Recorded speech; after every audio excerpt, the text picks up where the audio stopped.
अजित पवार यांच्या अडचणीत वाढल्या आहेतच. शिखर बँक घोटाळा प्रकरणात अजित पवारांना क्लीन चिट देण्यात आली होती. त्याला आता नव्याने आव्हान देण्यात आले आहे.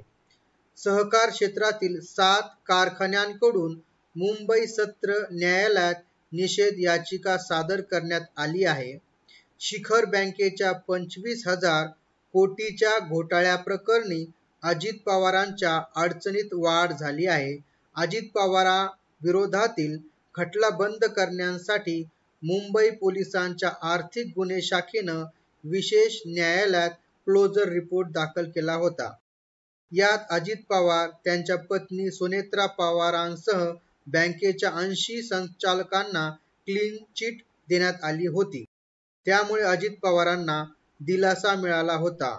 मात्र ईडी यावर आक्षेप नोंदविला आहे.